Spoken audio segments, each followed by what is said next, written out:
Hey, I'm Will Lamparelli, and I haven't made my creative life meet my professional life in a way I'm satisfied with yet.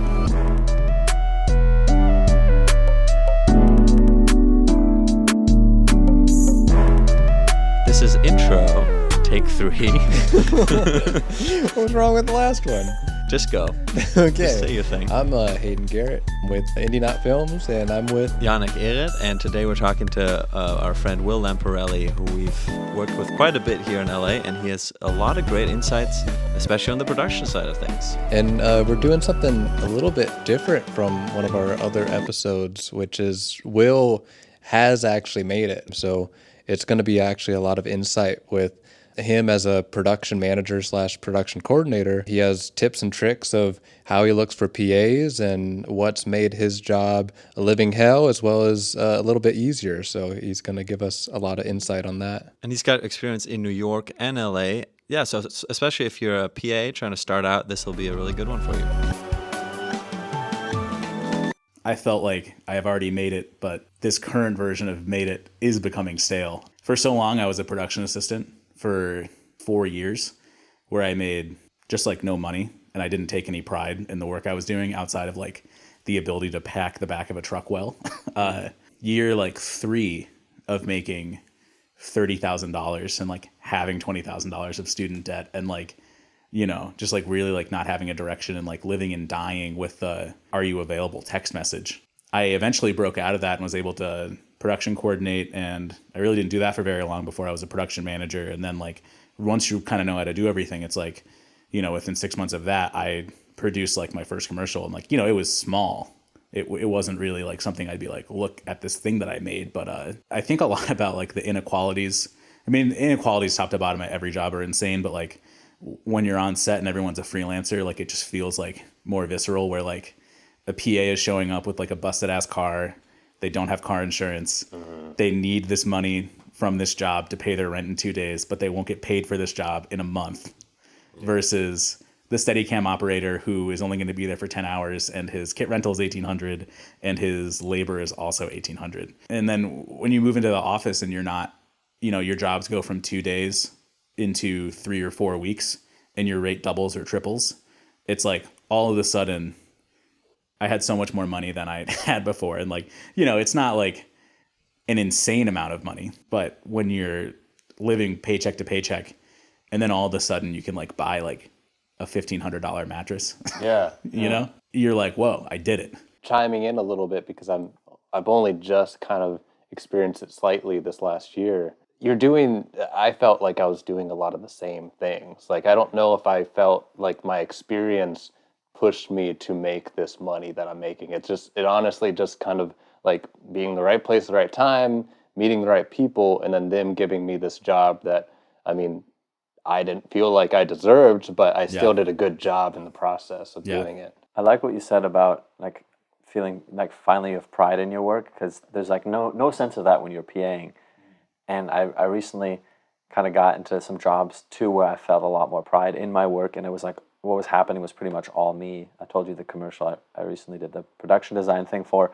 Found myself getting like really frustrated on that, and usually I'm the calm guy on set. Yeah. And on that job, I was like, oh my God, like I am what I always see my boss being, and this emotional like person that's like very sensitive to things and getting in people's faces. And I was like, am I just getting older, or like what's going on here? And I realized it's just like, no, I just like care about my work now. Yeah. And it's just this weird transition, and kind of one of the many challenges of like moving up is like I like have to be the asshole. But I think in the end of the day, people appreciate when you're kind of the asshole in quotes, because it means you care, you know? Yeah. This is an interesting change that I've noticed.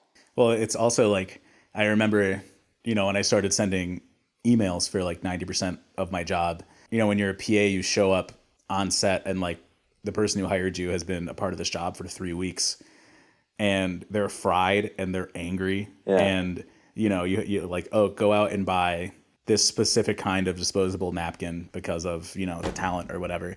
And you go out and like, they're not responding to your text right away. And like, I just didn't have the perspective to be like, right, oh my God, they're doing so much. And then they're mean to you. And you're like, yeah, I would never be the kind of person who ever snapped at a PA.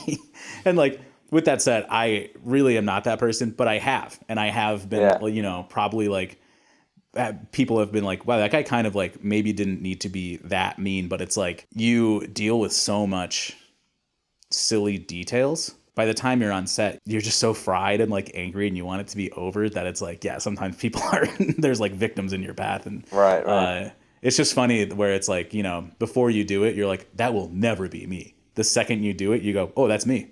Yeah, it's terrible. But for context, Will does the production department, which is like the most logistically stressful and detail-oriented of pretty much all the departments. So I usually describe it like my girlfriend's friend and her mom was in town and they were like, what do you do? And I'm like, I'm kind of like a wedding planner, and then I'm like an event organizer when we're there, and then I'm an accountant. It's a really big mix of sending all the emails to prep everything, and then when you're there, really thinking on your feet. And then afterwards, just dealing with all the invoices and the payroll. And the payroll especially, I have guilt about sometimes because every company has different like logistics about how to process payroll, and you have to learn them every time. And if you make a mistake, someone's payroll could get delayed. And like I always feel guilty because like you have people hit you up that are like, I need this money now. Yeah. Like where is it? And sometimes it's not fair. Sometimes it's the day after the shoot and they haven't given you any documentation. And you're like, what do you mean, where is it? Like, and then you can be mean. But other times just like something honestly gets messed up, you know, like I especially feel for the PAs. Like you're like, I don't have your $800. And like, you know, when I moved here in 2018, my rent was $800. And like, you know, now it's $1,200. It feels like for like, this is the cheapest for someone to have a room in LA. Yeah. It's crazy to think. It's just that's so hard, you know, like every year it gets more expensive for everybody. And like, you know, the people making the least amount of money like lag behind that the hardest. And like, that's tough. But then sometimes people are like, what do you need my social security number for? And I'm like, what are you talking about? You know? And I had a couple of those experiences with the show that we worked on last time. We were working with a lot of cowboy and good old boys and painters, contractors, and in order for me to have them come into the house, I needed them just to sign a 1099. They're like, "What's all this all about?" And it's like, well, I can't give you any money. Like, it's not my money to give. And the other part that like sucks is that like literally everyone has worked with somebody who has on purpose screwed you out of money. Yeah. Like I've left $1,000 on the table in 6 years of doing this, just between like, I mean, pretty much it was all when I was a PA because I don't know, for whatever reason. One time someone gave me a fake email address, like stuff like that. Like while you were trying to get paid, they didn't pay you and you just kind of let it go? At the end, yeah. It was like $200 and it was like my second job ever. And I emailed them once and then they didn't respond, and emailed them twice and it bounced back. And I was like, well, I gave it my best shot. I got a couple of those too, yeah. I just didn't have the courage to be like, pay me. Yeah. Right. And it sucks that happened because everybody has those experiences. So many people deal with me as somebody who's trying to get money out of them, you know, like steal money from them, which unfortunately some people are like really penny pinchers when it comes to the budget. And like, that is my job, you know, to a certain extent. But it's like, here's a $500,000 budget and I'm not going to argue with a PA about $30 worth of overtime. You know what I mean? Yeah. And But a lot of people will. a lot of people will, but also at the same time, there's this PA who thought I was local to New York. He didn't know I lived in LA. And we were in Santa Monica on a Sunday, and he left Santa Monica at 6, and he was just going to Quixote, and he put himself out at 9. For anybody listening, Santa Monica is 30 minutes at most away from the place this guy was going. And I was like, hey man, like, why are you out at 9? And he was like, LA traffic, baby. Oh, man. And then I was like, well, okay. And instead, and a lot of times, Oh, you just let it slide. You're like, all right. yeah, I did. And in that way, it's like, I'm paying you to not be in my life anymore. Like, Yeah. I'm never Okay. calling that guy again. You know what I mean? And that's a situation where like the people I was working for were in New York, and I know that they wouldn't know, but I was like, I don't really want to argue with this guy. But I also will never hire him again. You know, if these people in New York want to, I'll never tell them, you know, Right. but Oh, interesting.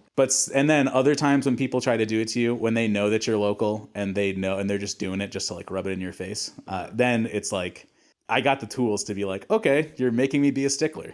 I'm going to be a stickler now. Really? It took you that long to get from there to there? Also, the other really funny thing about processing payroll is no one knows the rules at all. Really? Like everybody has a different impression of when overtime starts, and like a big one is mileage. Some people think that you should get mileage if you drive to set wherever. That's not it. There's a thing called the 30-mile zone. That's from like Hollywood and Vine, and I think the radius is 15 miles. Or I think the radius is 30. But anyways, there's a 30-mile circle around LA, and if you go outside of that circle, the saying is, as the crow flies, you get that much mileage. So if you're 10 miles as the crow flies outside of the circle, but it's 20 miles of driving, people insist they get the 20 miles of driving, which makes sense. But unfortunately, that's just like not the rule the union negotiated, and that's not what the payroll companies accept. And then you have people misinterpreting that as me trying to like screw them. Right. And I'm like, listen, that's just, it's how the crow flies. And they go, no, this is how the crow would fly. And they draw like, Crow would fly along they fly the Boulevard. streets. And I'm like, guys, I don't know what you want me to, but a big one that I get, and so if you have 100 people on set, I'm probably getting this from 5 of them. On the deal memo, your hourly rate is your straight time rate. In a 12-hour day, it's straight time for 8 hours, and then it's 4 hours at time and a half to get your 12-hour rate. So if your hourly rate's $50 for 8 hours is $400. For the next 4 hours, it's $75. So your 12-hour rate is $700. But if you take 50 and multiply it by 12, it's $600. And people are like, "This isn't what we fucking talked about, man. What are you trying to do to me here?" And I'm like, I was one of those guys. Because I was just new. It was my Yeah. first gig, and I was like, this isn't my thing. Like, are you already taking taxes out of my taxable income? What's going on? and and Divide by 14, right? it's the 14 because the algebra gets you to 14. But then like you're sitting there and you're like, they think they can do this right under my fucking nose, huh? And then Bitch will. I have a note app with the algebra written out that I copy and paste and send back to people. And like, I'm always a sweetheart when I do. I'm not ever salty with someone if they don't understand that. And I would say everybody goes, "Oh, thanks for explaining. I didn't know that's how that worked." And then every once in a while, there's someone that's like, it's like that doesn't understand math, and they're just like, "You're just trying to do some fancy number shit to me." What is this X? Yeah, literally. But point in case, I thought the 30-mile radius was from the studio you're working at. You can, if you Google 30-mile zone, it comes up, and there's like, it's a surprisingly sophisticated like Google Maps module that lets you calculate it. I just like wouldn't think that someone would have put in the effort to build this thing on a website for like, I don't know, maybe 200 people a year to go and look at. The other funny thing that I get is when people get paid, because some people, everybody who's freelance is freelance for, or like, for some reason. And a lot of them are because they can't hold down a normal job for whatever reason. They just can't show up at the office every Monday. It drives them insane. I'm kind of one of those people. So many of those people get paid only via invoice and don't do their taxes. And they just don't have a concept of like what taxes are. So sometimes, people are like, "Hey, you said my rate was $500 for 2 days. Why did I get a paycheck for $670? And I'm like, "Your taxes were taken out." And they're like, "I didn't agree to this." And I was like, "Buddy, take it to the Supreme Court. Truly, I was like, "Are you a libertarian?" Like, I don't know what to. So with all that said, I do kind of have this like, I have like a love and appreciation for production's very blue collar. I love when people talk about the Hollywood elite, because anyone who lives in Los Angeles, like, Hollywood sucks. It's like a shithole. And not to say that there's not the elites somewhere who have a lot of money and can control what we see and all that. That made me sound like a little fringe conspiracy. I swear I'm not. Will be the TikTok soundbite. Yeah. For this episode. The one thing that I think people that like when I'm talking to people about production, like like my girlfriend's friend's mom, is like, everything shows up on trucks and has to come off of trucks.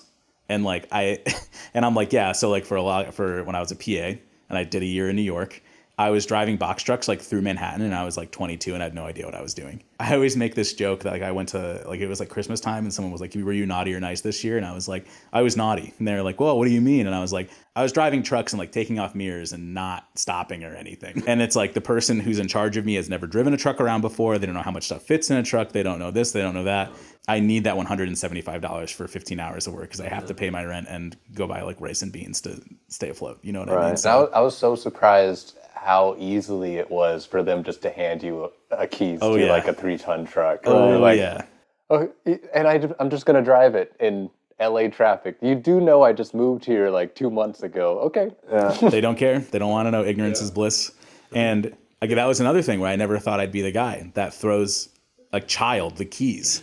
Not that you're a child, but you know what I mean. It's like A grown man now after They just put you in a tough year in spot LA. though, because you're, a rice diet, and they're like, do you want $175 and like drive a truck, or do you not want $175? You're like, I guess I'll Do risk it. other people's lives on the road. do you want you want your 3-day shoot to turn into 5 days of work? Or do you want to be the guy that said no, and then maybe you lose favor with me and I never call you again?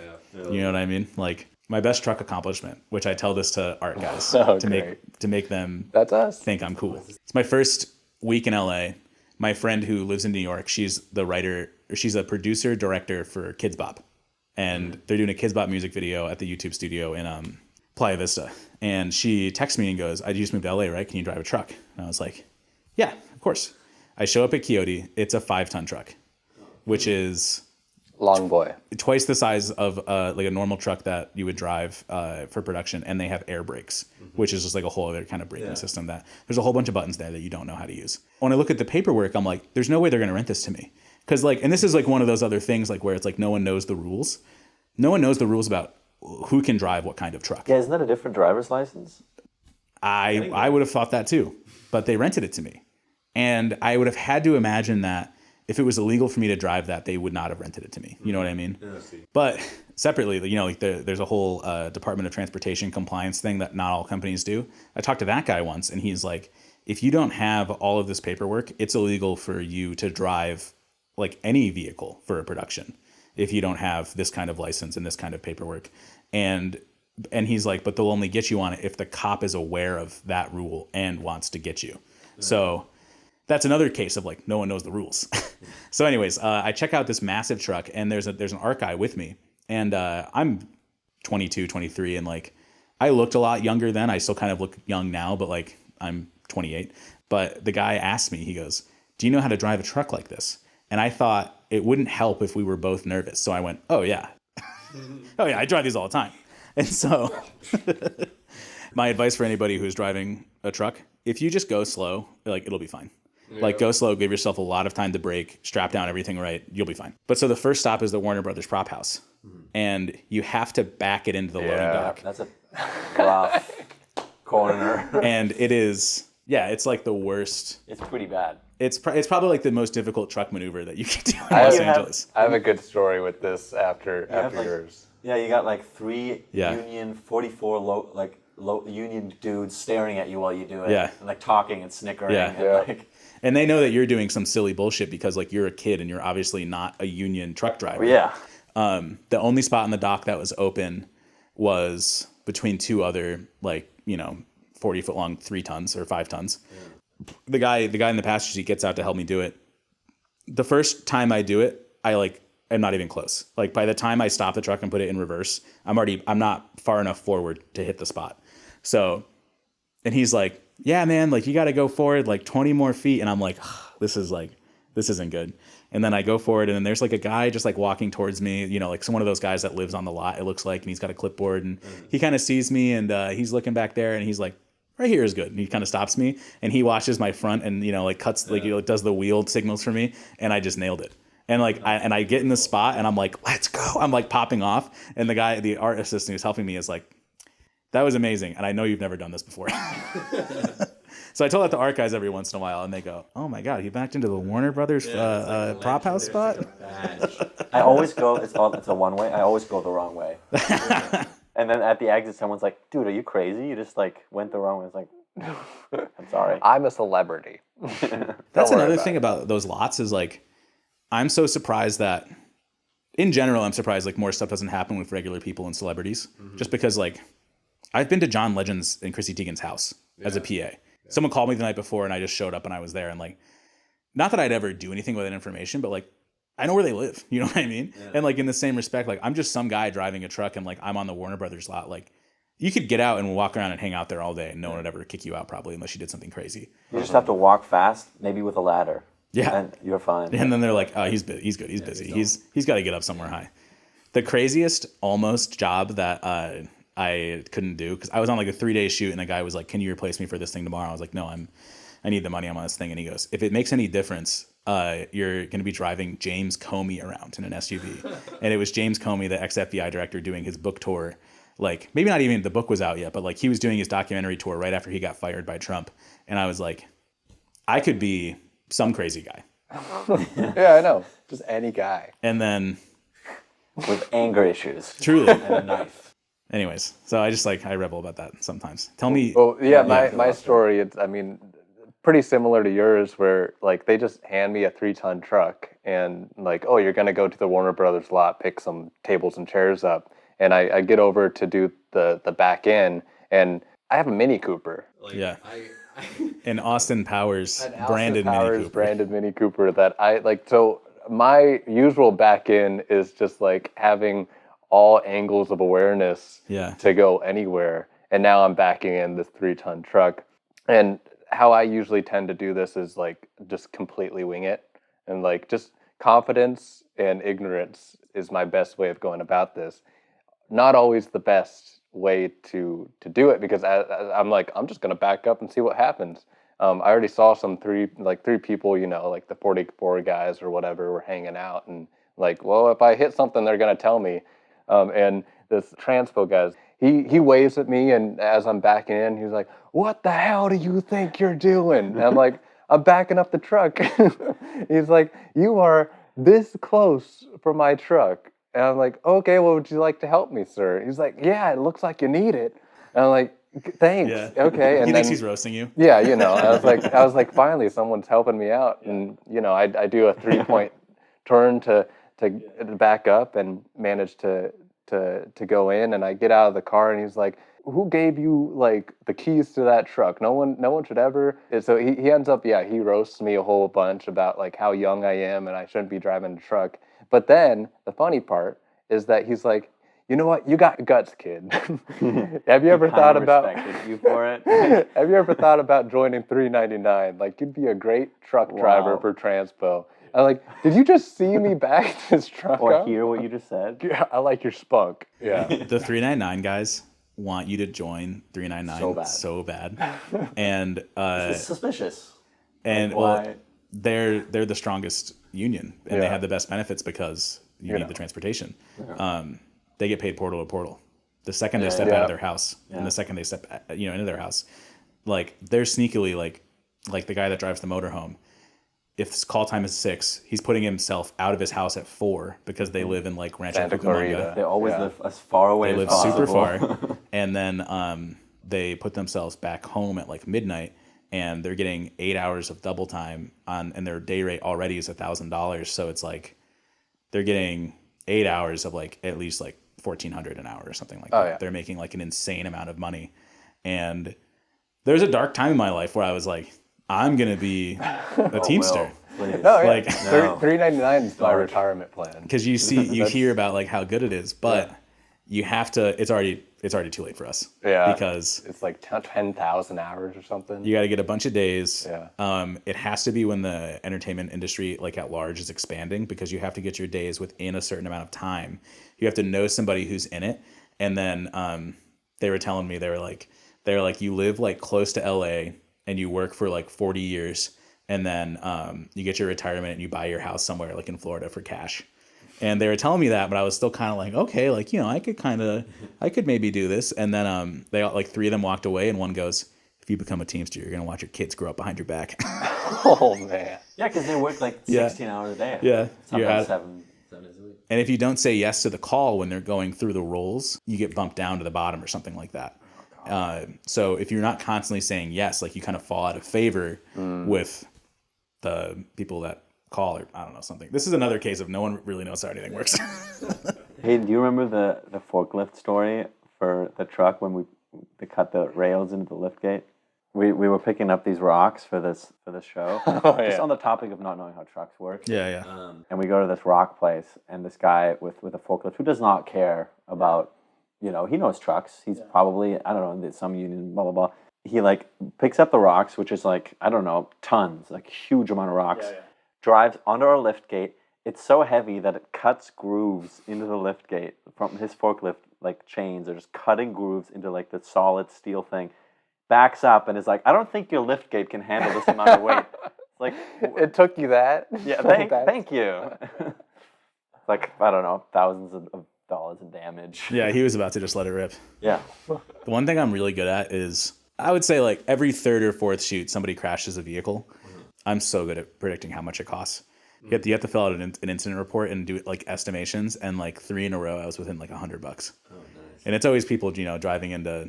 Also, it's like the one time I was absolutely out of truck drivers, and like I put like a dude who I knew was a hothead behind the wheel because I was like I just like needed somebody, and he was mad at the gang boss, the guy that tells you where to park, because I don't know, he was like giving him attitude or something like that, and so he tries to gun it into a spot, and just like a branch just like rips open the roof. Oh god! And then my also least favorite thing is like when people come into the production office like with a crisis, and like the gang boss hung like his words so slowly, I was sure that somebody was dead. He was like, I got the worst news of all time, guys. You're never gonna believe what happened. I'm so sorry. And I was like, what? And he's like, one of your trucks hit a branch. And I was like, okay, like whatever. Like, we have insurance, like it's fine. The classic is decapitating the truck under a bridge. Have you ever had that happen? I've never had that happen. I didn't decapitate, but I did like, this is another like, you have to hit stuff to like learn how the vehicles work. But I was driving one of those like long vans, one of those tall diesel vans.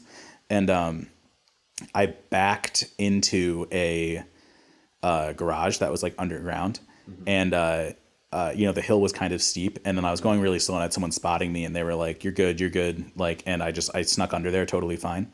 I pulled out forward, really scraped and dented the very back top of it, because I was like, I backed in and I was clear. So I'm coming out, I'll be clear too. But it was like the way the wheels were positioned on the hill and the way it was tilting. And I was like, and I hit it, and I really thought it was just like a bump. So I just was like, well, better gun it. And I just heard like, and I was like, I better keep doing this. And then I was like, oh no, it's fucked up. I don't know if I thought it was your story, but maybe it was Jack's or something. But he was transporting like a ton of these huge street lanterns, like cast iron, like old English street lanterns. So the truck would clear things, but then there was a little bit left over in the back where all the lanterns were lined up. Oh no. And he hit a bridge, and they all went just like all hit the bridge, but they were so like solid that they were fine. Yeah. And it just made like a ton of noise. The amount of times that I've really thought that like a bunch of stuff is broken, because like, if you're on the 2 and where the 2 stops being a highway, there's like these crazy bumps that you don't see coming. And like I had the camera package once, and like I heard it like leave the ground. I heard like $500,000 worth of camera stuff in the back leave the ground of the truck and come back down after I went over a bump. And then like you get there on set and you open up the back and you go and just like eat breakfast, and you're just like, I hope people don't come over to me and are like, hey man, you broke $500,000 worth of bullshit. I hope people don't need the cameras today. Yeah. Another example of like everybody's got different ideas of how stuff should work. This one company I work for, they insist that the cameras and the lenses be stored at like the production manager or producer's house overnight. Like they do not want them living in the truck overnight at like a lot. I had to convince them. I'm like, guys, like I won't do that. And they were like, well, you might not work for us if you don't do this. This is our company policy. And I was like, they have guns at the truck place. They have a guy with a gun guarding all of the trucks in a gated, bonded lot. I live in like an apartment, like behind like one locked door. And if someone showed up, I would give them that stuff for free. They would have to vaguely threaten me. They wouldn't even have to brandish a weapon. I was like, why would you think that this is like the best spot? And then they're like, I never thought about it like that. Well, let's go into what would we call your normal position? It would be production coordinator. It depends. So the past year I was a production manager for non-union stuff. I haven't production managed a union commercial, and then I've produced a few non-union commercials. Okay. So when I'm like networking with people, I say that I'm a production manager / producer, when in reality I'm probably more of a coordinator / production manager. But it's like, well, in truth, that they're both helping each other out. They're both kind of doing each other's jobs. And there's been so many jobs where they only have 2 out of the 3 positions staffed. So it's like I've been a production coordinator where there's only a producer, so I'm the production manager. I've been, the production manager when there wasn't a producer. So then it's like, okay, I'm making all these choices. Also, you do jobs sometimes where the producer just like is in New York or another state, and they're just like, I'm not coming because they can't afford to travel them or something like that, or the rate's just not high enough. Yeah. If you're not there, then it's like you're kind of, but it's kind of just like a catch-all. Like if my friend like wanted to make like a short film, I could be the producer, easy. If it was a $2 million union commercial, the agency would be able to tell that I was like punching above my weight. I couldn't really be a producer for them, but Starting out as a PA, and what kind of brought you into the film world, and then what brought you into wanting to do production management, production coordinating? I'm going to start really far back, but I swear I'll come back to the present real soon. That, yeah. In high school, I was like obsessed with stand-up comedy, and there's a really toxic mentality that professional stand-ups say that's like, if I didn't do stand-up, I don't know what I would do. And some of them even hint that like they would have killed themselves if they didn't make it. So I'm like 16 and I'm like, that's me. Like, and like you could imagine in that, if like, let's say you start getting paid to do stand-up when you're 18, you don't really have to like, you never have to learn how to do emailing. You know what I mean? Like you never have to like maintain a spreadsheet. And while that job is like probably like really hard skill floor to get to, in the grand scheme of things, it's easy. Like while performing is like an insane skill and you have to be kind of lucky and like also amazing. Like it's nothing like coordinating 200 people all showing up for like a shoot and like, processing their payroll and having everyone to be mad at you and stuff like that. So anyways, I decided to go to school in New York City. I'm from upstate New York. And then I was like, I want to go to school in the city so I can be close to like the comedy hub of the world or whatever. And then I started going to college. I started hitting open mics in the city, and like, it's just like eating shit, like just doing so bad, just some kid with no perspective, taking really big swings about what I think about the world to like a room of like 20 bitter comedians that have been doing it forever because like twice your age and New Yorkers. Yeah, truly. Yeah. And like, just like a separate thing about stand-up comedy in general, it's like comedy fans never experience like 99% of the iceberg that's underwater. That is like the people that grind open mics every single night and like host shows and do their friend shows and never get paid to do it and never have any kind of like real monetary success doing it. But like they're working their part-time job to finance like them loving to do stand-up. I just like when people are like, oh, I'm fans of comedy, and they like watch John Mulaney specials on Netflix. You know what I mean? It's like they're missing so much of it. And like with that said, I hate open mics. And like I am not really a fan of comedy anymore, but I think about that sometimes. What changed it? I was on and off doing it for a long time. I did it in college and like I did it in high school too. And like when you do it like at your college and you kind of had a built-in audience and like also had people, like relatable people to like your kind of exact experience, like that was rewarding. But then once you get out of college and you're just like grinding open mics, it's like you're one of like maybe 20 people who paid $10 to be there to do their 5 minutes, and you're sandwiched in between two guys that are saying the N-word. You know what I mean? Like, and it's like there's a lot of women who are there who are talking about like, this is what it's like dating guys. There's a lot of guys there that are like, this is what's crazy with women. You know what I mean? Like it's everybody is doing the same hack bits. And then at a certain point I was like, I'm not really any better, Like I thought I was kind of being creative, but then I was like, maybe I'm not. And then like, also it's just like an intense social media grind.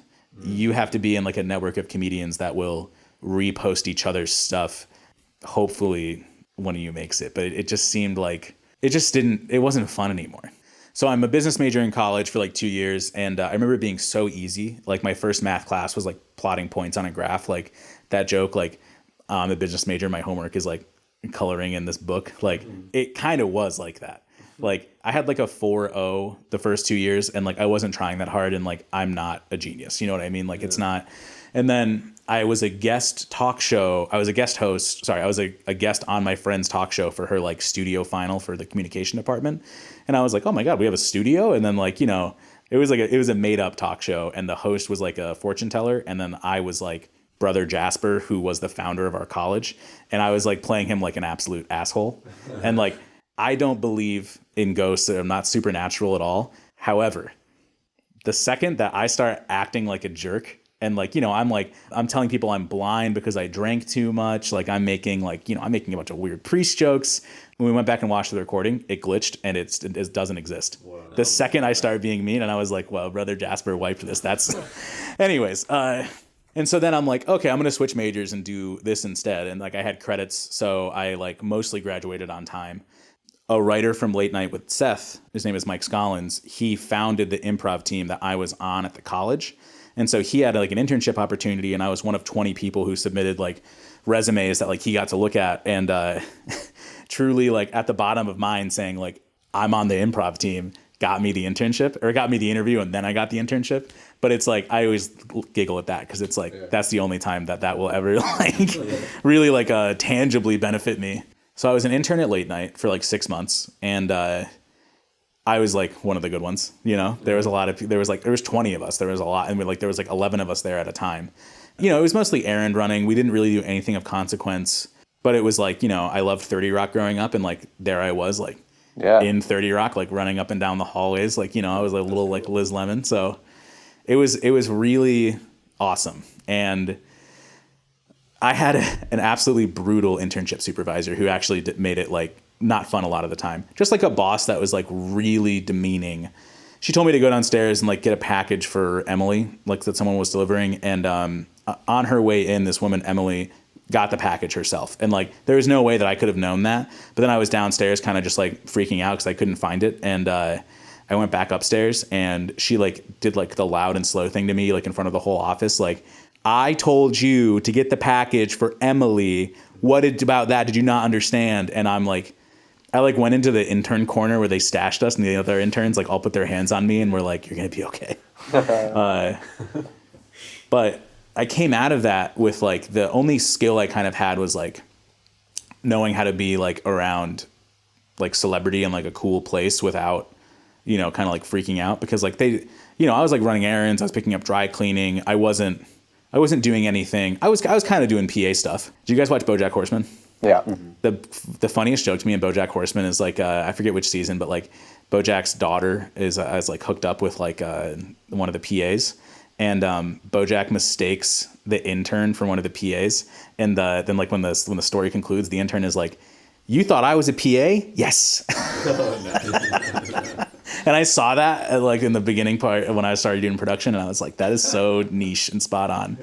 So I graduate. I can't get a job. Like there's 20 interns at Late Night with Seth. There's maybe 45 employees in the office, like without the crew guys. And like, one of us got a job a year after there, there's just no room for us.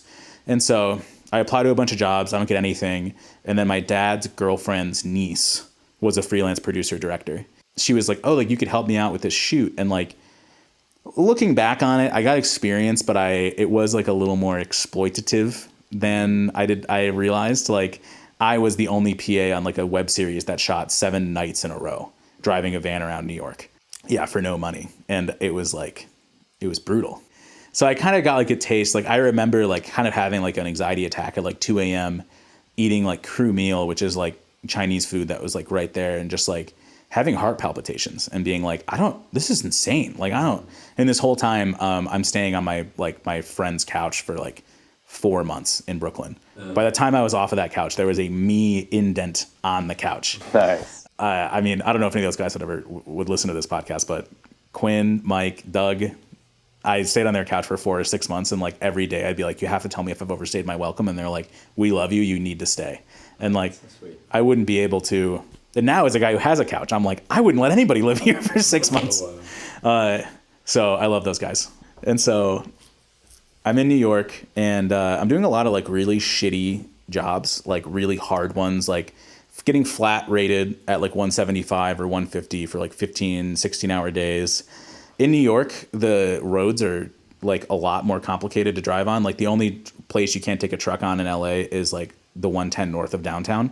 In New York, there's no markings anywhere, but you can't take a commercial vehicle on a parkway. So like a van could be a commercial vehicle. And like I know a PA who was doing 3 days for $200 a day. He took the van on the parkway, got a $600 ticket. The production company said, option 1, you're fired right now and you owe this ticket. Or option 2, you work for us for the rest of the 3 days and we pay the ticket and don't pay you anything. Oh my God. Yeah, like that's so illegal. Egregious labor violations. The points are also like they're already on your license. You know what I mean? Like he's already got his demerits, and then he's like, yeah, I guess I just have to do this. So I did a lot of brutal jobs in New York, and I kind of just thought it was how it was. And like also the whole like, if you can make it here, you can make it anywhere attitude in New York is toxic. And like I think it's really funny for me to see like people who have cushy office jobs in Manhattan be like, if I can make it here, I can make it anywhere. I'm like, motherfucker, you're making over $200,000 a year. Like you're doing like aesthetic shit for Instagram, like on your lunch break. And like, I'm literally like crashing into fucking cars in a truck, like in Manhattan for no money. Hit and runs. Like truly. And then the other really brutal part is the truck place. There was no subway stop near the truck place. So you could take the L train to get south of Edge, which is the name of the place. And you could walk 30 minutes to Edge, or you could take the train for like 30 minutes longer to make the walk 15 minutes. So if you were late, you'd have to do the 30-minute walk. Yeah. And you didn't have a car. Didn't have a car. There's no place. If you did have a car, they don't park it for you. There's no place to park it. Okay. And if it's the middle of winter, it's just like it was so hard, and I thought that's what you had to do. Yeah. And then it's like, okay, let's say you have a fucking 15-hour day. You're due back the next day at 6, and it's like 11. Sometimes the trains just didn't work. If you live deep enough in Brooklyn to be able to afford rent, like it takes you an hour and a half to get home. Yeah. You're eating into your turnaround so hard. So it was really, really hard there. And then I'm driving a van one day, and my friend Jack, who I went to high school with, he's a coordinator in LA, and he calls me and he's like, I have a job in like Tahoe. It's 25 days of work. If you can fly yourself to LA, do the pickups in the truck, and then me and you drive to Tahoe. We live in this hotel for a month, and then you drive back, do the returns, and you fly yourself home. You know, I can get you 25 days at $250 a day on invoice. And I was like, yeah, I'm in. When is it? And so, you know, because like basically like a day and a half of labor would be my flights round trip. And then that would be the longest job I ever had at that point, because the other longest job I had was like maybe 5 days. And so I go and I do that, and they had flown everyone else directly out to Tahoe, and I'm talking to them that I'm like a PA from New York, and they immediately think that I'm like the best PA in the nation, and they flew me out for this, and I'm like, nice. Indeed they did. I am the best. And that job was crazy. Every other day we were flying into the mountains like via helicopter. Like the helicopter would pick us up off the golf course of the hotel. We'd fly and like shoot these Jeeps that had these BF Goodrich tires on them, crawling over rocks. And then halfway through the day, I would take the media and I'd go back to the helicopter, and they'd fly me back to set, and I'd bring it up to a penthouse suite where all the editors were working around the clock. And the helicopter, I learned a lot of crazy things about a helicopter. One, a guy was like, you want a pilot who's crashed a helicopter before, because they have the nerve to. The pilots who die, according to this guy, are the ones who think they can make it, and then they don't get close enough to the ground, or they don't put it down while they have control, and then you fall too far and you die. That's so symbolic. It's insane. I like that you went to helicopter shuttles from like running in the frost, out of the frosty subway, 30 minutes to your like rental place, to like having like somebody shuttle you 3 times a day. And so, you know, when you're flying out there, it's like you put in as many people as you safely can, because like it's like $10,000 an hour to operate a helicopter for whatever reason. And so I go back, and it's just me every other day taking the media back. And the helicopter guy is like, is there anybody else? And I'm like, no, it's just me. And he would be like, this is the only time in your life you're ever going to fly alone in a helicopter, because it is so expensive. You'll like never be important enough to ever fly alone again in a helicopter, because the only other guys he flies alone are like the CEOs of companies or whatever. Well, and I'm nice that he thought of you so highly. And he's like, and I'm like, you told me this yesterday. I know this is your thing to say, but also he would say things like, this is the last helicopter of its kind left in the nation. And I'm like, what happened to the other ones? He's like, they broke down. They crashed. Fear shtick that he does every time. So, and then I'd get off the helicopter and I'd run into the hotel. There was one, and like it was like so important that I brought the media like right up there.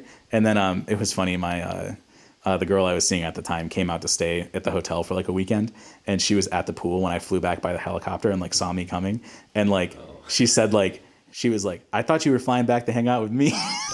I like sprint past her and she was like, what? Yes, I am. And so while I was there, I told all the LA guys about all the horrible stuff I was doing in New York, and they were like, you should move here. It's better here. For the most part, they were right. And it's funny, they were like, they all were like, we can get you jobs. And out of 10 people, only one guy ever materialized. And it was a job, and it was a PA position on Blackish. And I had just done 3 days in TV. It was the only 3 days in TV I ever did. And they were the worst days of like work ever. I just like, television is like so much different than commercials. It's like everyone's saying the same stuff, but it all means completely different things. Yeah. And I was like, which is almost worse than being completely new at something, because I was like, I've been a PA for 2 years. I know what's going on. And then it's hard for me to think of an example, but like, you know, I'm like grabbing the trash can to bring to set, and then like someone is like, I'm in the union, you're not in the union, you can't touch this. And I'm like, Yeah. It's the union stuff, because it was crazy. Yeah. Suddenly you can talk on the radio and that's it. Yeah. And like I'm telling the art department, so I go to I move the director's chairs, and the art department is screaming at me. Yeah. And I'm like, oh, I didn't know. And then they're like, hey, can we move this actor's dad's director's chair out of the sun? And so before that happens, Jessica Alba's dad shows up, and we've locked up like 2 blocks in San Pedro, and they're telling me don't let any pedestrians through. And we have 50 extras dressed as pedestrians. So I'm like guessing it's not going well. I'm getting screamed at constantly. Then this guy comes up to me and goes, is Jessica Alba here? And I go, who are you? And he's like, I'm her dad. And he's trying to push past me. And I'm like, oh, hang on 1 second. And I radio somebody. I'm like, oh, I got Jessica Alba's dad here. And every time I've talked on the radio, gotten screamed at all day. Oh, so I'm like, I'm getting hazed right now or something. Like I'm about to get blasted. And then they were like, oh, great, let him through. But he was fucking with me kind of, because he wanted, if I had said, yes, she is, I would have gotten fired, you know? Yeah. He was testing me because he's like, you know, trying to be like, you know, I want my daughter to be safe or whatever, which like, I mean, I get that. I'm sure people have tried to kill her. So, but anyway, so one guy follows up with me, and it's a PA thing for Blackish. And I regret this because it was a nice thing for him to do. I just never responded because I was so anxious about working in television. Yeah. And I've heard that working in comedies is a lot chiller. The thing I was working on was a spin-off of LA's Finest. Uh-huh. And so it was like I've been on that show. A big action bullshit thing. Yeah. Was Anderson Villian on the show? Oh, I did like 3 days background, so I was not aware that there was this girl drinking kombucha that assigned us a spot, and that was pretty much it. After day one, the guy's name was Anderson. He took me, he was like the second.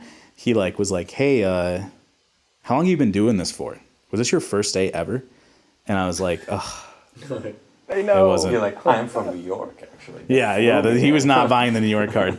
The other thing that was really, he didn't like me from the get-go was like, I was supposed to be on it the next day, and he called me and was like, you want to come on? Because it was like a tryout to do the whole show.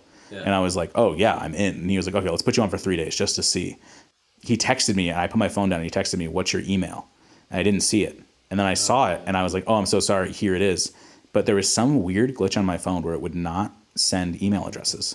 Like the text would never go through. So I put my phone down again. It's Jasper's ghost again. Truly. Fucking with you. Over and over again. He's like, where is it? Where is it? Where is it? So like I'm going in like dumb as rocks, you know? And then it's like the walkie-talkies. Do you know where the walkie-talkies are the first day on a TV show? For context, also, the email is how you get the call sheet, which is literally all your information. Oh, yeah. Like where you're supposed to be, when you're supposed to be. It's also like what are you a record for the production company to be like who worked for us that day. Sometimes what you need to get paid. Yeah, like they just absolutely need your email address, and I was fumbling it. But on a commercial, the walkie-talkies are on the production truck. On television show, they're in the AD trailer. Yeah. And also, there's no AD trailer on commercials. Like I was just lost. Yeah. So. And also, nobody really tells you what to do with them. Mm-hmm. No. It's just assumed that you can figure out where they are, figure out who needs what. It's like there's like nobody holding your hand. It's rough. Yeah, and I remember there was a set decorator who was like, tell me about his blog. And he was like, the last post that I wrote was, what's the difference between a PA and a border collie? People frown if you kick a border collie. And I was just like, dude, come on. So see you on the next gig? Yeah, truly. Like, so that was probably the 3 like worst among the 3 worst days of my career. But yeah, that's what got me out into Los Angeles. And then for the large part, like the standards here are much higher, and it is easier. But with that said, like it was so bad in New York. It is by no means easy here, but it is way easier than it was in New York. Do you think, given you're like living the New York version and the kind of the rough version, do you think it's getting better, like in terms of how PAs are treated and how easy it is?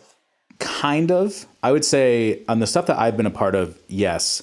Also because when you PA for someone who's never PA'd before, they don't know, when they don't have a granular understanding of like how much stuff can fit in a truck. You know, if there's like, you know, I quit a job once because the producer was like, I need you to do these 12 pickups, but I don't want you to start until noon because I want you to work until like 6 a.m. the next day. Because it was like she wanted me to do pickups into an overnight shoot, and then she was asking me if I was willing to do the returns the next day. Basically work 24 hours straight. And I was like, well, you can't do these pickups in that time frame. Like you won't make it, you know, because you have to drive. It's like Burbank, Santa Monica, this, there, all these places. And I quit on her the day before, didn't replace myself, which I think I dodged a bullet, but I knew I was burning a bridge, but I was like, this is terrible. Like, and just the fact that she was asking me to do that, I was like, she's going to ask me to do something insane and then like yell at me, you know, like, and You're in for a ride. yeah. So I bailed on her, but, so, and like, kind of like we were talking about earlier, like it, you know, it feels really dead right now, but I know that there's a coordinator that is like, turned down like 3 jobs and is working this whole time right now and is like, what do you mean it's the busiest it's ever been? You know what I mean? Like, so I would say on my jobs, I have never experienced or put upon the horror that I did when I was a PA, which is a victory in and of itself. With that said, all the PAs that I talk to, they have had a horrible job. Yeah, everybody's had that terrible coffee run. Terrible coffee run. Like I would say you know, in LA, like the worst weather you're ever going to get is that it's raining really hard. Like I had a day where like New York, like shut down. There was a blizzard. There was like a foot of snow on the ground and none of the vehicles have snow tires. And I really thought there'd be like a snow day and they were like, nope. And they changed the creative and they shot everything outside instead because it was snowing and it looked cool. So now all of a sudden I'm like shoveling the sidewalk, you know what I mean? And there's no cars on the road. So they're like, let's do stuff in the street. And I was like, okay, like, and that nothing like that has ever happened here. Also, the other thing is like so many more shoots are union here. Like the union presence is so much stronger that, you know, it's like everyone's scared of like getting flipped and like a union flipping a shoot is like the union shows up to a non-union shoot that has union crew members on it and they make everybody union. And it costs the production companies so much more. And production companies do non-union shoots because the labor is 30% more expensive if you have a union crew member. So if the guy's rate's $1,000 a day, it costs you $1,200 to pay him because you have to pay the payroll service and the employee and the like employment taxes on your end. If he was a union member as well, now it costs $1,500 because of the 30% that you have to pay directly to the unions for using their people or something like that. Like very loosely, that's how I think it works. On the flip side, everybody, like the crew people, all want the show to flip. Because that's a fast track into the union. The normal way is you have to incur hours, or days, 30 days, which are kind of hard to get. And then if it flips, you don't have to do that. They just pay for you to go in. Yeah, and then you've made it. In New York, that was never a concern. Like I've never heard of a shoot flipping in New York. And in LA, I hear about it. You know, trucks a lot flipping in the snow. And the other really shitty thing about New York. There was so many times only one truck for everything. The amount of times that like I have like, cause like, you know, when like a truck is pretty full, if you're talking about the actual cubic space of it, it's maybe 45% full. That in LA is like a truck that is packed to the brim. In New York, I'm like putting the G&E order on like several stories of the truck. You know what I mean? Like, and then in the order of how you have to take things out, you know, you have to take everything out if you need the C-stand in the very back. You got to puke everything. You're on the street, you know. There had to be 2 PAs because like you can't leave the truck alone. You know, someone has to be in the truck. It was crazy. It was so crazy. And so here, I would say it's getting better there was a big push to unionize production commercial workers, which are the only people on set who are not represented by a union. It's kind of stalled out. Like, it really seemed like it was just about to happen 6 months ago. It's called Stand With Production, where everybody would be repped. But then, I signed my union auth card, and then like I get emails about it sometimes, but it just kind of seemed to lost its momentum. And also, like, this is not a criticism of the organization, but I got an email once that was like, donate to the GoFundMe because the two people that are running it like need to have healthcare for their families. And I know that they're blacklisted because they're trying to unionize and no one will hire them as producers. Mm-hmm. But I have heard that people are just like, wait, what is this GoFundMe for now though? It's like, now we're paying them directly, and like this is the GoFundMe to the whole unionizing movement for the commercial world. Yeah, okay. I don't know. So that's kind of seemed to lose a little bit of momentum, but like also like to the two women that have created it, like they've brought the ball so far. Like, and it's like, that's another thing. It's like, and they talked about it a lot too in the Zooms, is like, they were like, we don't really know how this process works. Like, we're learning as we're going. And I think that maybe the cause has fallen a little bit because, like they can't afford to not work anymore. So, but anyways, yeah, I do think that generally it's gotten better, but it's gotten better, and also PAs are a lot more ready to be like, I'm not doing that. Like, that's bad. Good thing. That is good. It's good, and then it's like a classic, like, I can't believe that I'm in the office and I'm saying this now, but I've had people say to me like, so the union does not exist, and I've had PAs be like, I'm not taking any jobs that aren't Stand With Production jobs. And I have to be like, hey man, I signed my union auth card too, and that doesn't exist. That's not a thing. Yeah. This is a union commercial, but like, you're not in a union. I'm not snaking you out of something. You don't know what you're talking about. I say it nicely, but it's like, so. When it exists, you can have it, but right now you're just talking about nothing. Yeah, you're just, so. I would like to you've already mentioned a few of these, but maybe some tips and tricks for PAs wanting to be a good PA, something that you look for in someone doing a good job at that, and then as well as in your position, stuff that you found that, oh, this is good, or I probably shouldn't be doing this, and that has helped you along your career. If you're a PA, don't hide. I know PAs that hide, and I just never call them again. And then they send me the reconnection email, and like, I don't respond to it because, and by hide, I mean like, go take a nap in your car. There's not a lot to do during the day sometimes after you've like loaded in and loaded out, but like, just be there. Yeah. And it's like, I have friends that are PAs, like, Jack's brother, Danny, like, I get drunk with him and I'm like, give me the skinny, like, who sucks?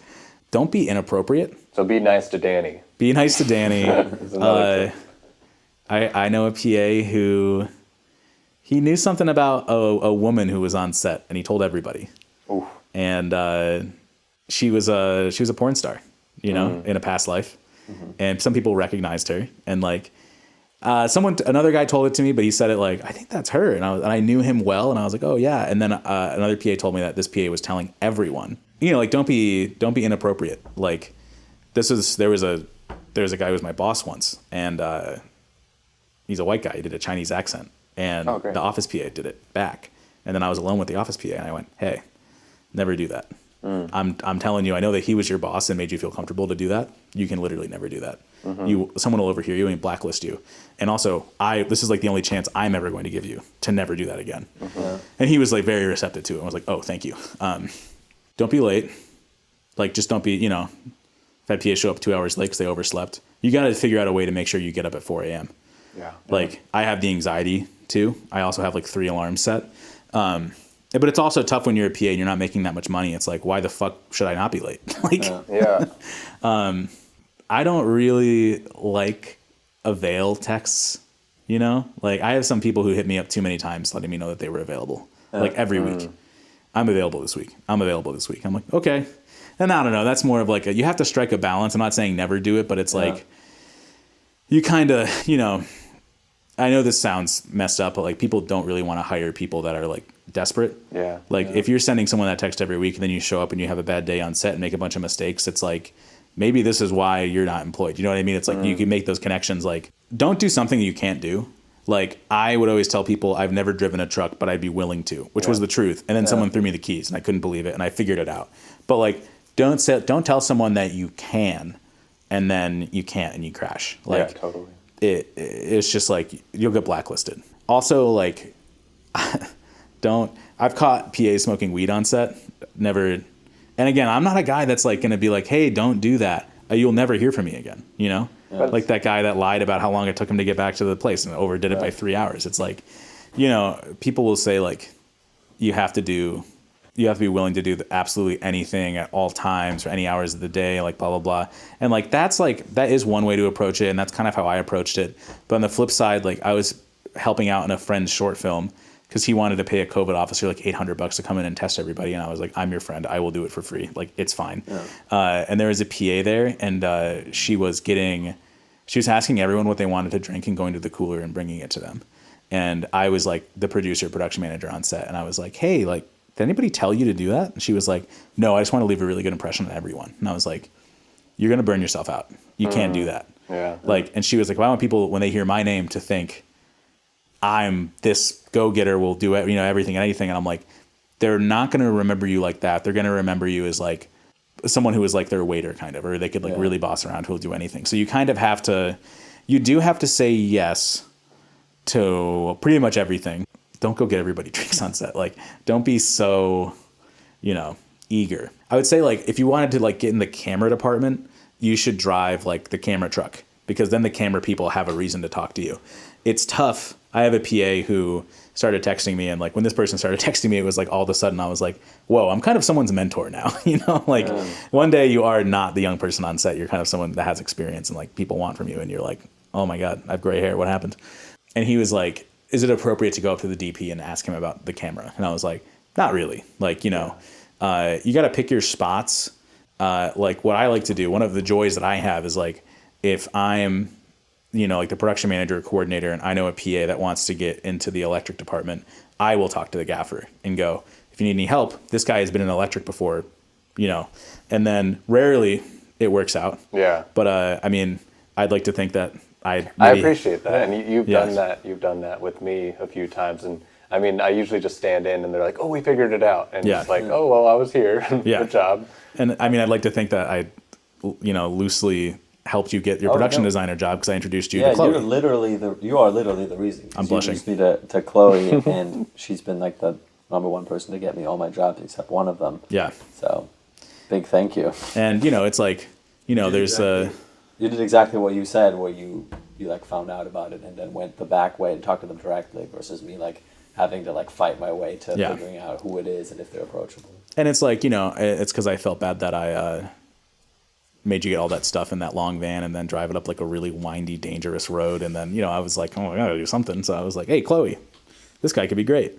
And then the other thing, if you move to Los Angeles, I don't know how someone would get a job if they don't know somebody in advance. So if you're like just some person, like I honestly, I don't have advice for you. I'm not sure how you would get a job in production. Well, Jannik kind of did that. Yeah, I did it, and it sucked for a whole year. Yeah. I did get one job kind of similar to your like unpaid long haul.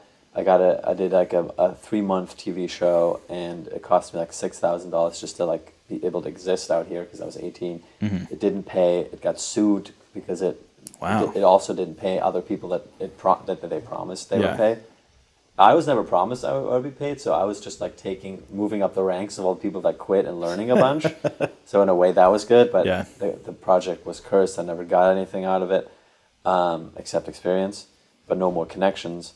And then after a whole year of doing background, which is very easy to do without knowing anybody, I was trying to like weasel my way into the PAs there. But like, that's a good idea. Yeah, I was kind of too shy and not the kind of guy to just like chat up PAs. And most of them are pretty annoyed in the union TV world. Right. But yeah, it is possible. But it took a year of living on $800 a month. Yeah. And if you do move to LA, you need a car. Yeah. You can't. 100%. Everybody who moves to LA without a car hates it. And if you're scared of driving, then like maybe this isn't the city for you. Also, but it's like every single person drives here. In New York, it was different because everybody who was driving was doing it for their job. So like I would say it was crazy, but like, you know, they were like making maybe like legit moves. Where here it's like someone going to their job and like they're on Instagram and like doing their makeup and swerving into traffic. So, but I would say, yeah, you got to drive like your beater high school car out here. You got to have a busted car for a little bit until you can afford to get one. The attitude you have to have is like, nothing is a crisis. Even if it is, you have to, you know, take everything with like, okay. You know, you have to just like, someone will come in, like the guy who said it, like the PA crashed the truck. He was acting like somebody died. And I was like, cool. You know, and it's like, there's steps to fix everything. And like, you know, fingers crossed, knock on wood, I've never had anybody get really hurt on a set that I was on. That would be maybe a time, you know, where you could like be a little bit more panicked, but like you have to stay cool, calm, and collected, because at the end of the day, whatever you're making, it's okay. Like, you know, it's fine. Even if it costs money, like it's okay. When people start freaking out, you know, like one thing that I don't like in a PA is like if you send them out for a coffee order or something like that, and they don't have the kind of matcha, and it's just like they're calling, they're texting, they're this, they're that. It's like, you know, we'll figure it out. Like, it's okay. Like, and even if that person gets upset, like some people will just get upset. Like, you know, another thing is you have to write literally everything down. People will say the most nonchalant details to you on a call weeks before the shoot. And then on the day, if you've forgotten about whatever they said or requested, then all of a sudden you're terrible at your job. So like when I'm on a call, I am like, I have a pen and pencil. I'm like in my notes app. The biggest thing that someone showed me that I do on every single shoot, I have a note app in my phone, and you can make them collaborative, and you can checkbox everything. So I have every day, I have bullets, and then if you don't do something, you copy and paste them into the next day, and then you can go through and look, and then like, you know, and then if there's multiple people in the note, it's like I have W next to my stuff, J next to Jannik's name, and it's like that's been like a really helpful tool. And also like giving a minute for emails to breathe. If you get an email about something that's like fucked up, like this thing happened, this person's not available anymore. Sometimes they just fix themselves. That's a big one I learned, because I had this little thing with the chair thing that I was telling you about, and an executive not working with me, and I instantly was like, can we get this? And I said no, just in anger, like it's this much money, like we cannot. And it was the owner of the company, so terrible. And if I would have just waited, which ended up happening inevitably, they just ran their head against this chair that they couldn't get. Talked to their money people and just realized themselves that it was not an option. And at the end of the day, I got my way anyway, and I could have just had the same thing. And for every time something like that happens, they go, oh, it's more money? Okay. And just like being reliable, so many people are like, I'm going to do that. And like one time I had a job in New York where I was like a personal assistant to like a producer director lady, and she gave me a list of stuff to do, and I didn't do it. Like I did all of it, like 30%. And then I was like, it'll shake out. Someone else will. It was me and her in the office. There was no one else to. And then like we had like a come to Jesus meeting. I remember she had like this little tiny dog that loved me, and every time I was in there, the dog would be all over me, and she would like melt. She'd look at me and be like, "Oh my God, he's the best." And then one day I walk in and the dog isn't there, and she's like, "Come sit over here with me." And she had a list of all the stuff she'd asked me to do, and was like, "Where's all this stuff?" And I was like, and geez. She didn't fire me, but I stopped saying I was available. She didn't want to fire me because she liked me, but I was like, this isn't a good fit. And I wasn't mature enough, you know, I just like wasn't ready. Because there's so many people, you know, the whole like fake it till you make it. My mom was a professor at a college, and the year she retired, she gave the commencement or something like that at the grad program. And she told us like zoom into her stream, and she said something in her speech like, "This isn't Hollywood. You can't fake it till you make it." Cut to me in Hollywood, like broke in bed at like noon on a Tuesday because I don't have a job, and I'm like, "Come on, Mom." The burn. This is how you tell me. So it sounds like overall, it's like, from what I'm hearing from the tips, especially on the PA side, is like, just like be a basic, competent person that's nice, you know, despite people telling you, you know, just like weasel your way through. Like, just be nice and competent, responsive. And like, you know, you always want to be looking upwards and onwards to like the next thing, but like, I hate when the PAs are there to like further their career. You know, I've had a lot of people that I hire one time and then like they won't leave an AD or the gaffer or the grip or the DP alone. Yeah. And, you know, they're being too eager and it's like, oh, okay, well, they don't have, you know, they couldn't keep it cool, which is like, and like, that's like something that I learned when I was an intern at like late night was like, yeah, sometimes you'd walk down the hallway and like, it'd just be you and Seth. Yeah. And don't fucking talk to him. Like, you have to strike like a delicate balance. But like, yeah, if you're showing up on set for the first day, this is my speech I give to people. Because like, and this is also one of the most frustrating parts about being a PA is like, you're really good. And then you show up on set and someone's first day and they're getting paid as much as you. And, you know, it's like, blah, blah, blah. But when I hire PAs and it's their first day, I go, if anything is falling over, get out of the way. You don't know how much it weighs. It's going to crush you. Because one time I saw a guy, he wasn't a PA, but he was like, I did an AFI shoot, like American Film Institute. There were a bunch of grad students who took a class on how to do the positions, but they don't know how to do the positions. And there was like the coordinator got in the truck and it was on a hill. It was like slanted towards him and 15 tents started to come at him. And he just tried to hug him. He was 3 feet away from him, put out his arms. I saw him get crushed. He was fine, but I hated that guy. It was so funny. He was really a bad person. And I saw him get absolutely smashed by the tents. And I was like, ooh. Do you remember when 15 tables came at me in the truck? Yeah. Yeah. And You dived out of the way. bolted. Destroyed a massive mirror. Caused some L&D, but I didn't get injured. So Yeah. Be attentive on your walkie. Like, don't be afraid to talk on the walkie, but also don't say more than 2 sentences. Yeah. And, you know, it's like, if you don't know something, ask, but like also like you have to figure stuff out for yourself. And like Danny's first day on set, you know, they needed power at Video Village. And I was like, all right, man, this is your first task. That truck is where all the electrics are at. You got to go over to them and say, hey, I'm a PA. We need power at Video Village. And then, you know, just react to what they say and figure it out. Like, and the really like kind of annoying thing about production is like, yeah, there is no instruction manual. Like you have to go and you have to fail. This is one of the great PA stories. Someone that worked for me, I was like, can you go help G and E move all their stuff out, grip and electric? And she walked around all day going, where's Jeannie? Jeannie, where are you? Do you remember that? You were there for that. I suppose this is a good time to mention the PA hazing, go through the gambit, dolly keys. Where your keys to the dolly, yeah. Yeah, not a thing. The dolly does not have keys. Everybody will confirm that they need keys and send you to somebody else if you ask somebody for the dolly keys. Yeah. Nice. What else is there?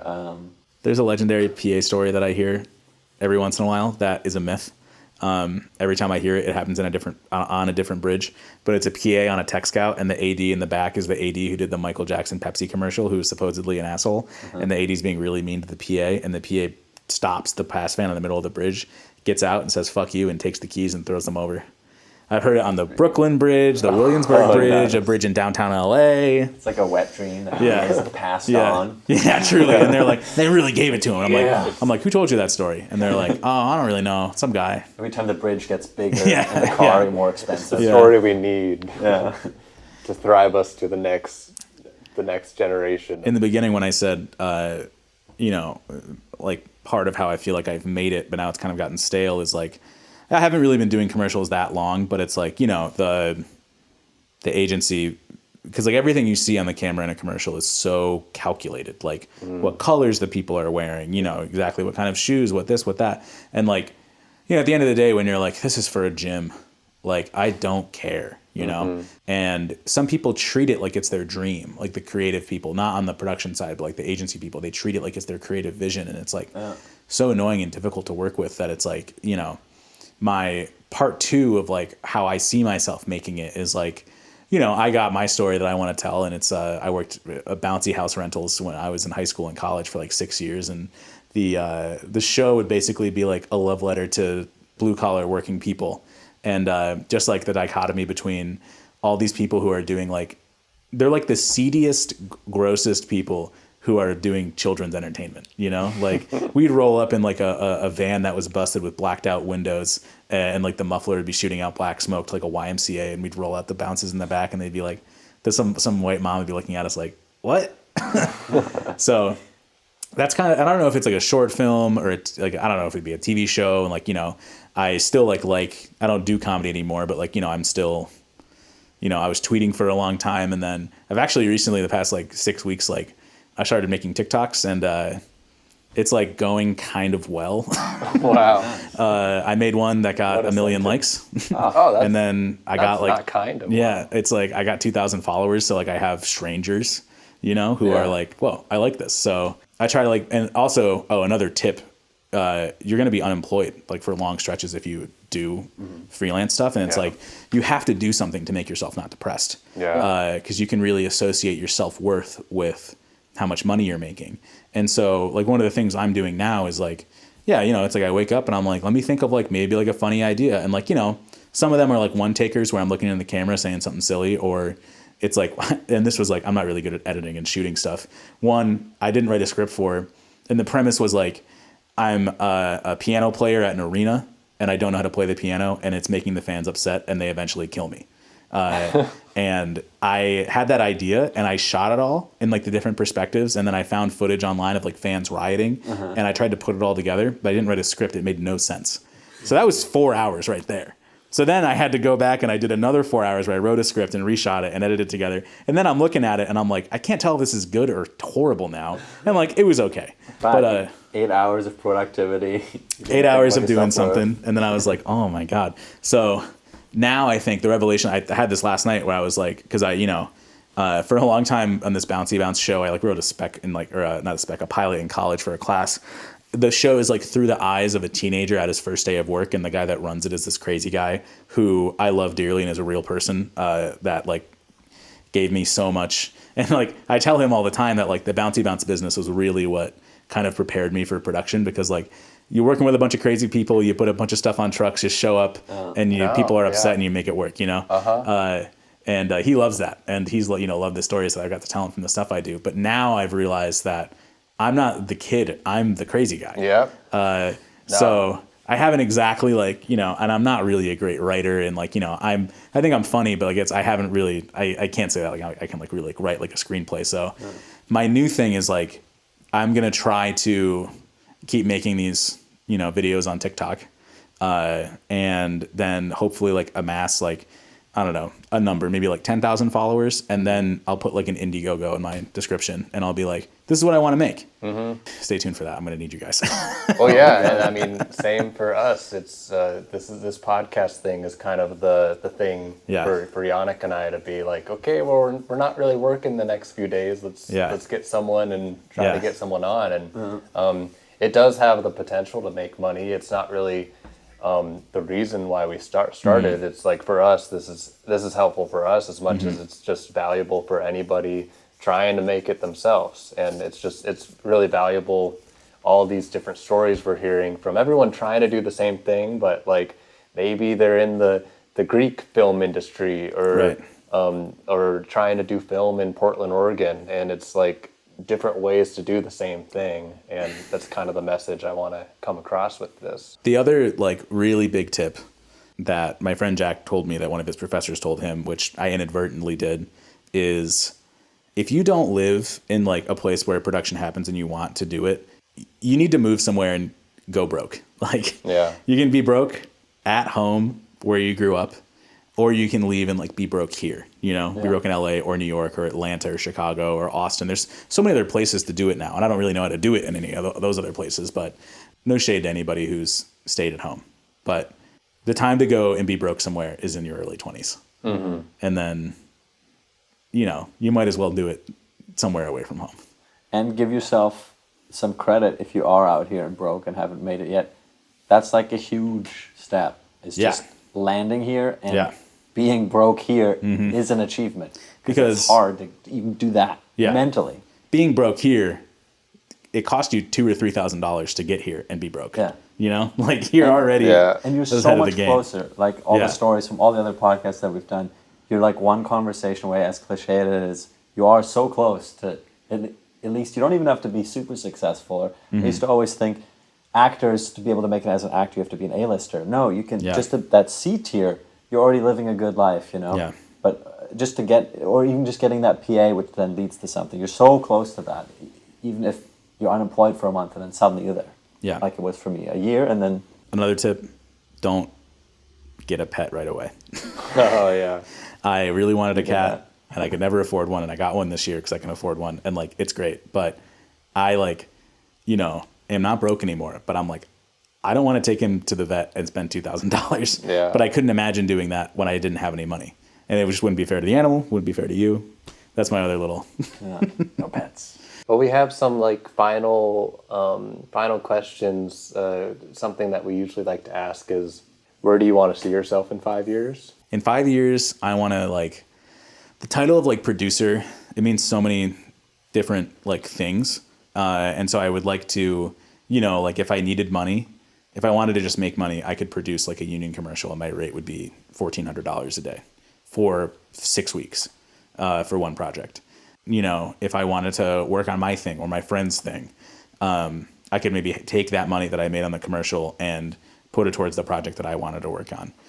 And, just kind of have a choice in what I want to do. I also, before COVID, was doing events, and, events are fun, and kind of the same way you can do these really big corporate events that pay a lot of money, or you can do I PA'd a weird dance experience thing where people were walking around and they were like, the mood is dance. And then a bunch of guys with their shirts off were jumping around and doing shit. And I set up the chairs for that, And then the thing that I'm kind of coming around to now is for a long time I thought I was going to be a stand-up comedian, and then I was doing improv, and I always liked that. And then I took a UCB class, and UCB is kind of a scam.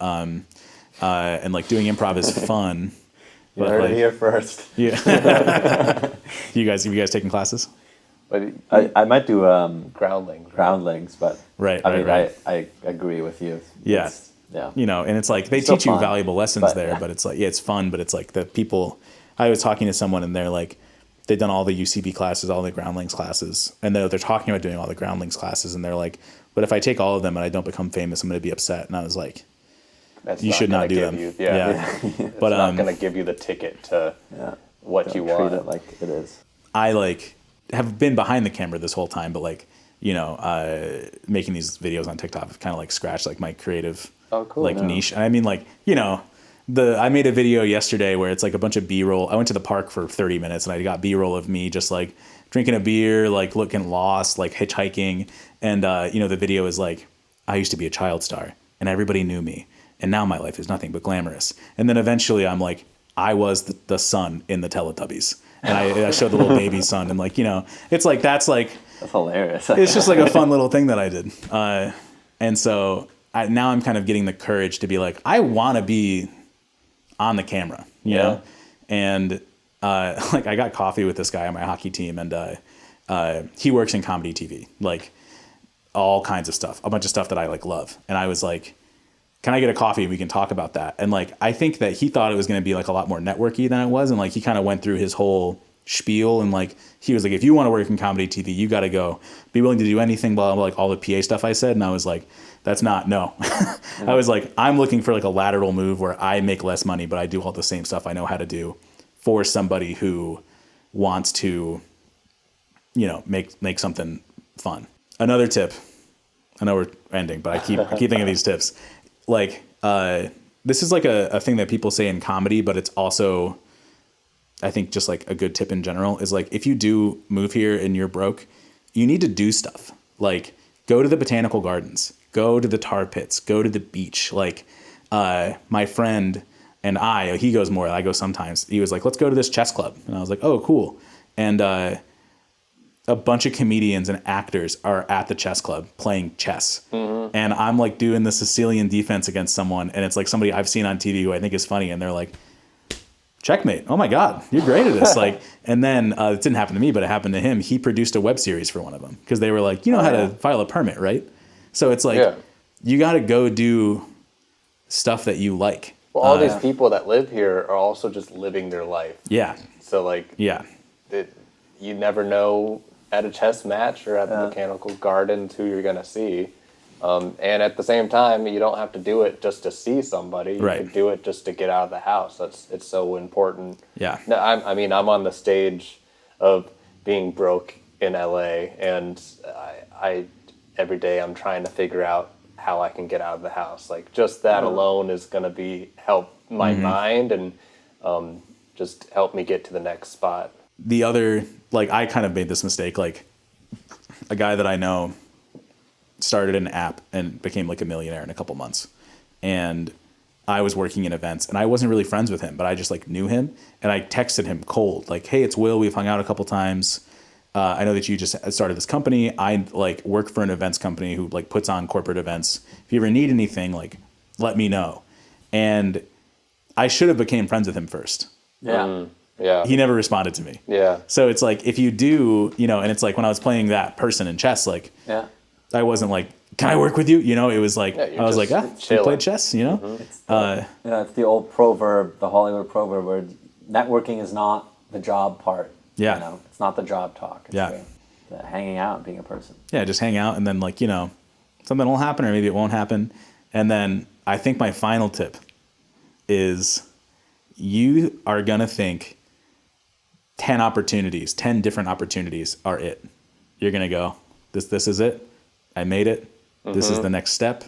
And it's going to explode in your face and it's not going to happen. Yeah. 10 different times at least.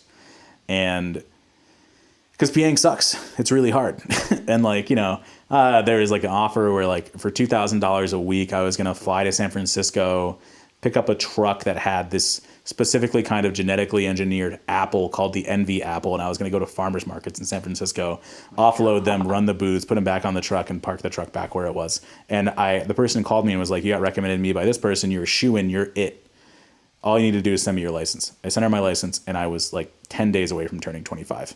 And I had to be 25 to drive the truck and it didn't happen. No. And I was like gutted. And I've been gutted so much worse so many other times since then. Like Danny, his first day on set, the grips needed help. So I was like, yeah, you can use Danny. And he was moving around C-stands. And I'm driving him home and he goes, the grips are telling me I can get in the union and make $180,000 a year. And I went, yeah, you can. They're fucking with you. You'll never hear from them again, the rest. And then he was like, I don't know, man. They said I was in. And then like, you know, 2 days after he was like, yeah, I texted him. He never responded. Yeah. And it's like, that one's not even that close. He didn't want to be a grip, you know, but it's like, you're going to get gutted so many times. And like, you just got to get used to it. It sucks. And you should mourn every opportunity that doesn't happen. Take your time to absorb it and, you know, really feel the gutting. And then go back out and get gutted again. There's a lot of people, there's a lot of talk here. Like, there's a lot of people that talk the talk, and I like to stick around with people that, and I'd like to think that I'm one of those people that actually implement what I do of like, oh, I'm thinking of doing a podcast. Boom, do it. Or like, but that comes with finding jobs. Like, I'm wanting to be now being able to give other people jobs. Like, oh, I'm not available, but I can now talk to this person that I really respect. And that's how I got jobs with Jannik, and that's how I met you. And it's that whole reciprocal nature of like everybody helping each other out is so worth it. But you're gonna meet so many people of being like, I'm gonna make you big, kid, and then you'd never hear from them again. So just sticking around with those people that actually want to help you out and actually care about you. And like, you know, when people don't respond, if you send like, I'm an available text or an email reconnecting or something like that, they might just be busy. Yeah. I don't respond to those all the time. And then I sent some recently and I was like, you know, they might just be busy or they hate you, but you know, who knows? Yeah. Well, cool. Any final thoughts for you? I want to ask You want to? Okay, you got it. So, real quick, message to you in 10 years, time capsule podcast. What would you tell yourself in 10 years when we send you this in 10 years? I hope I haven't gotten too far away from the feeling of not having anything. You know, I have a little slice right now, and I'm kind of like relishing it. And you know, you work with people sometimes, and they get really disconnected from the people on the bottom who make it all happen. And I hope I never become that person. And I hope me in 10 years still knows that like you can't send one PA to get 20 coffees, you know? Or if you do, that's going to take like an hour and a half.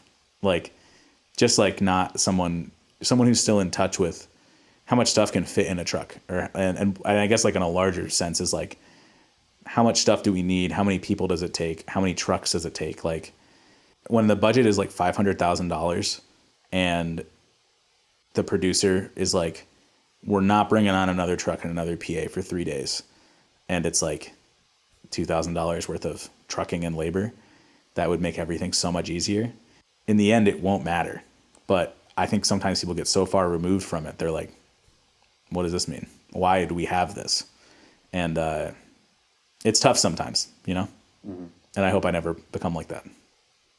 Well, we appreciate you for coming on and all these tips and tricks, like so many from wisdoms. Honestly, I think it's not just PAing that you could take this. It's a lot, all jobs, opportunities, just being a good person and not being annoying is kind of like the theme of what I'm hearing. But thank you, Will, for being on. And thanks for having me on. This is my first podcast. It ruled. Oh, I had a lot of fun being on a podcast. Yeah. I know there's going to be more. There's still more knowledge in there, so I'm seeing like like maybe one or two more in the future. Yeah. I got some more stuff to say. This will be super. This is a good one for like just like informative for somebody to make the title something around those lines. But yeah, thank you, Will. Thanks, boys. We'll put your TikTok in there. It's if you want. Yeah, you know what? Hey, why not? In the description. Let's do it. Will it's it's Will Lamparelli. Oh, that's it. I was like, and then it's kind of too late to change it, and I was like, well, now it's kind of my brand, so it's also my gamer tag on PSN. Oh, there you go. Adam. My full legal name.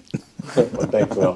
Thanks, guys. That was Will. Gosh, man. Yeah. Wow. He went. This is went. the longest one we've ever done. Yeah, I mean, and it was interesting. I had so many questions for him, and I was like lining up, waiting for a good time to ask the question. But then he would just answer the question. Yeah. And so I mean, this was definitely a lot of Will for this episode. But there's like he was just getting right to the point where we wanted to go. I was thinking about how he said he had done stand up for a while, and I could kind of tell like how comfortable he is and articulate he is. While being recorded, and he hit a lot of points that I was going to ask anyway, so I'm proud of this one. I think this will be a good one. Yeah, and I mean, more to come. I can see, I knew like there's just so many tips to talk about, and I knew he didn't even scratch the surface with what he wanted to say, but I'm just glad that we have this. We have a little accompanied TikTok/podcast algorithm episode that's going to be probably coming out a week after this one. So stay tuned for that. Yeah, he's a funny guy for sure. Some of his, like, just him explaining some of his ideas I thought were pretty good. Yeah. I love the Teletubby one. Yeah. In the park. You can tell he's got the improv background too. But yeah, we're about to fade out. We're fading out to the sound of the oven crackling, getting ready for my California pizza kitchen to be slid into it. We started the outro and you decided to turn on a gas oven. No, yeah, it's been cooking in the background. I'm glad that that's part of the room. So priorities.